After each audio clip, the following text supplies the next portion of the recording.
YouTube, how the heck you doing? This is Corey here with Watcher Realms. The whole purpose of this video is to be the ultimate BP guide. And when I say ultimate, I mean ultimate. I'm not going to leave out a single thing that is relevant to BP and why it matters. I'm going to go ahead and outline artifacts, gear, exclusive gear, and some key units as well that are really important for BP.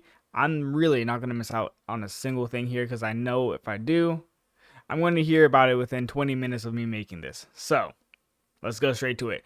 Now, when it comes to fighters, and this is the easiest way to go ahead and do this, I'm going to go through artifacts first and then kind of go through the gear because gearing is a little bit different. So artifacts. When it comes to artifacts, there's a couple of key artifacts that you really want to look out for.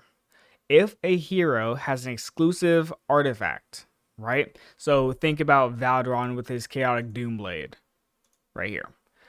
When they are maxed out, they tend to be better than the next best alternative, which is Wailing Skull.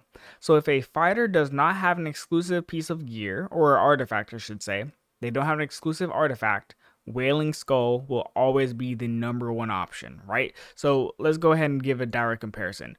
Wailing Skull, my Valderon's at about 109, right? If we were to drop it to any other, he loses BP. And it's going to be pretty much the same. Doesn't matter which artifact I use, it's going to be the same. No change in terms of his BP. So Wailing Skull is going to go ahead and give me a boost real quick here.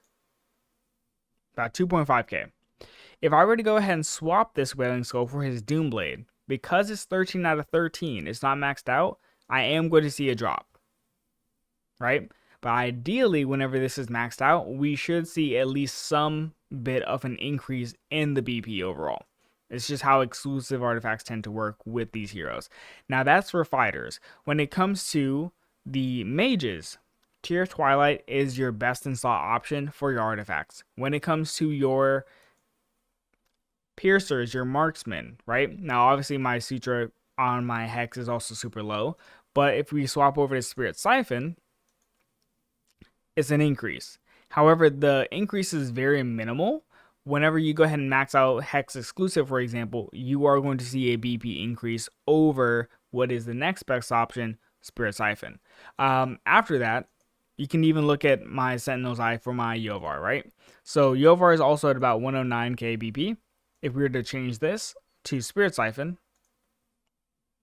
it's going to drop 2.4k, almost 2.5k. Right? And I can swap to any other artifact, there's no change.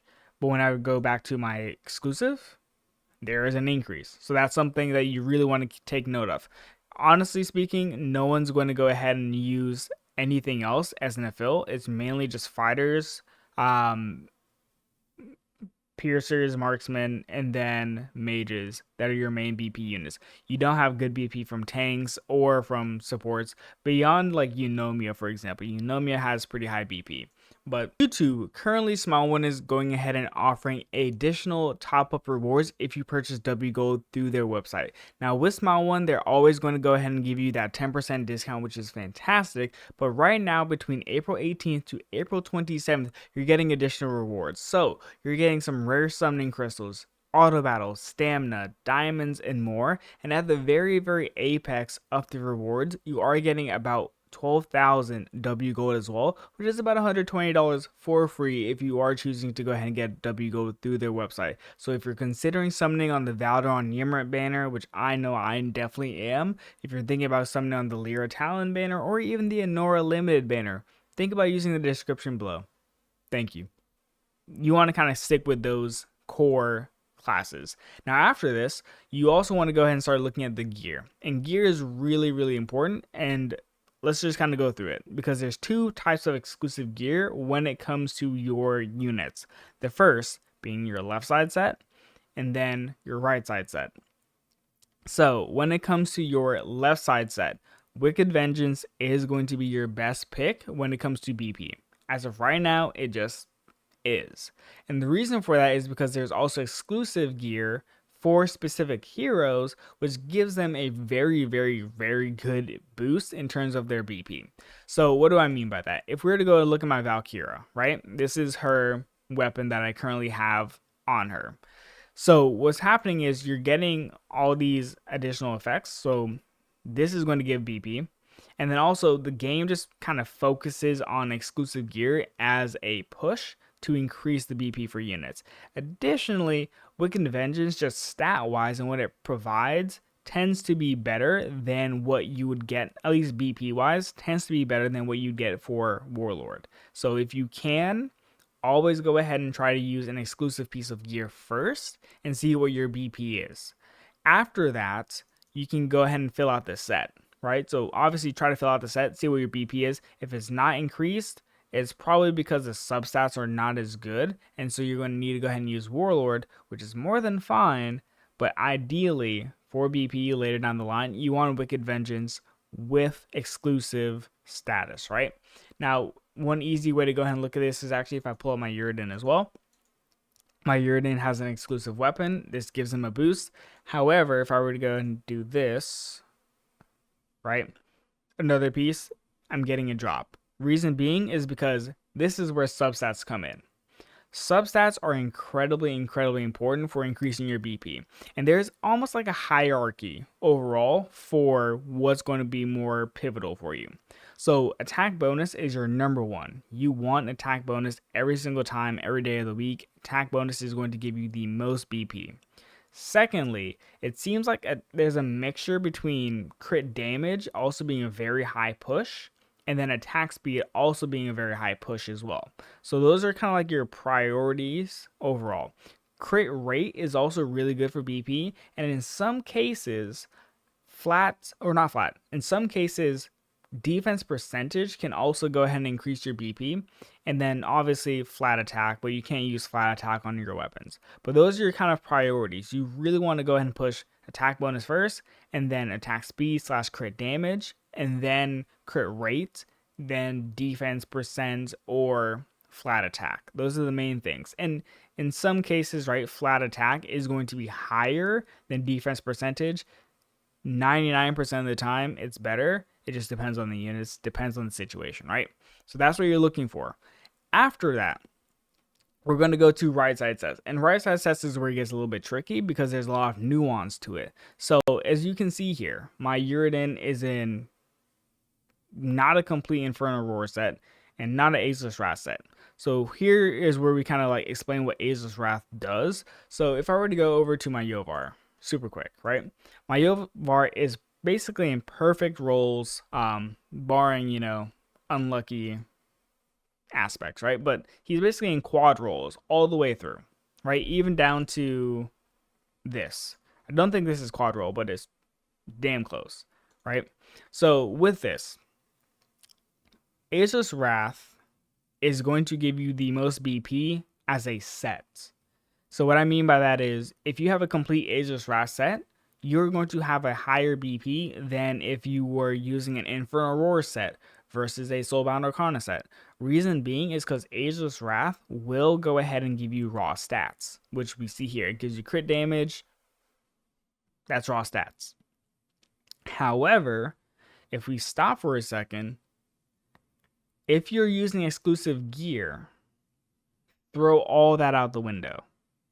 Throw it all out the window. It doesn't matter. And so the reason why I'm showing you Ageless Wrath is because obviously, right, it's giving my Yovar a pretty good boost in BP. However, if I were to go ahead and pull up my Yuri, I have an exclusive cursed piece for him, right, which is giving a tremendous amount of BP, like insane amount of BP, especially because this is a quad roll and it's pretty good overall in terms of the roll. That means I can break this set now. So what does that really entail? So whenever you have an exclusive piece of gear, right? This is obviously, what is this? This is Cataclysm, right? So because it's Cataclysm, I don't have a full Cataclysm set that's really good. But what I do have is other gear pieces that give me really good substats. At least for my Yuri, really good substats. So look, right? I have an Infernal Roar piece, which is giving crit rate, crit damage, attack speed. Main important thing, right? Attack bonus as the main stat. That's giving me a substantial amount of BP.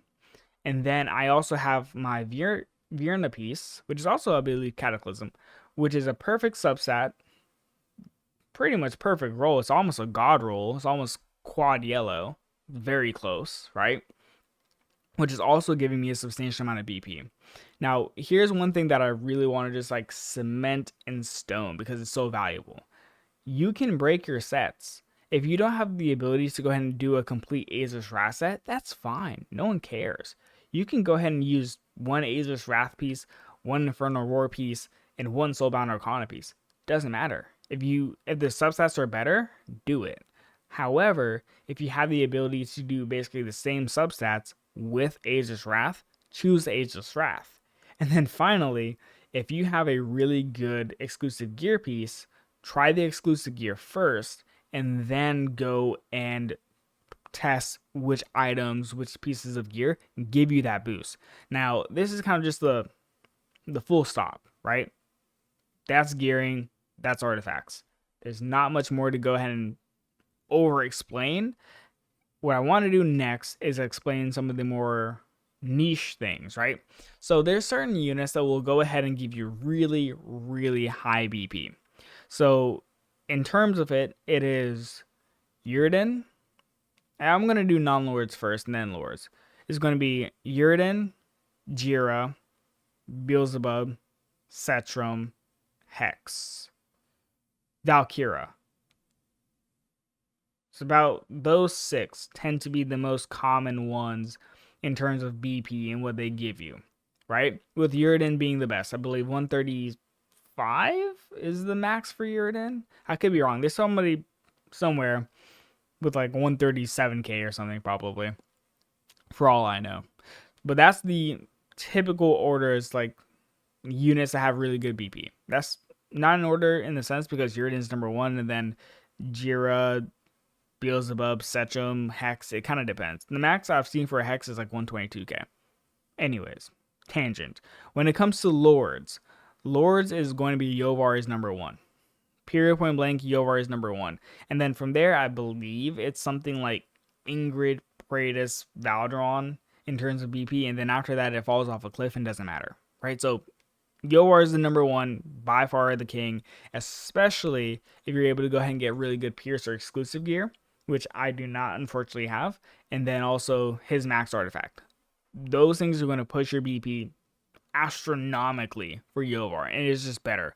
Now, the reason why this even matters is because, one, when you're using Maw in Guild v Guild, Maw is affiliated to your Lord, and then secondly, Lords have a 1.075% increase on the units. It doesn't necessarily show it, but it does it. Like in damage tests and things like this, it does give a boost to those units. So you want to have a really good affiliated Lord so that whenever you are using them in Guild v Guild, you're getting as much benefit as you possibly can from that unit. Now, with that being said, right, that's kind of like the simple and quick version of everything. One final thing to note, which is your demon soldiers. Actually, what's a good way to showcase this? Let me go ahead and pull up my alt account, because I haven't logged in a minute. Actually, I'll just do... Dang.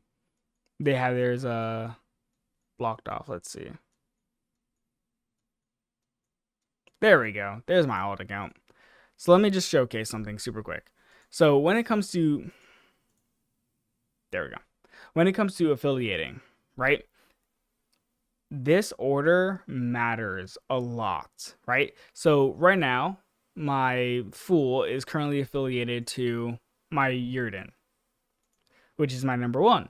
So what you want to do every single time is affiliate these units with what you want to be strongest first, second strongest, and then on, right? Because if you don't do that, is that a visual bug? Is it? Wait. It is a visual bug. Interesting. I feel like I've caught a couple of these recently. Who cares? Anyways, you want to affiliate them based off of what units you want to give them the most power, right? So right now, with my Necromancers up here, it's affiliated to my Valdron. So what I want to do is I want to go ahead and change this instead of being for my Valdon, I want it to be my Uridan. There's a boost, right? So you have to go ahead and very intentionally look at what these units are being affiliated to, because the game isn't going to be accurate. It's going to just quickly affiliate these units, and half the time it's not even proper, right? Half the time it's not even going to give you the most power overall. So you need to do quick affiliate, and then you can even go ahead and just directly look at these units and say, well, actually this unit's going to give me more BP. And here's my full, cool, there we go. So this is how I'd want it, right? Just going ahead, my Uridans here, so on and so forth, getting the max out of my units as possible. That's how you go ahead and affiliate your units. That's how you go ahead and set up so you can go ahead and do your go-v-go attacks. See ya.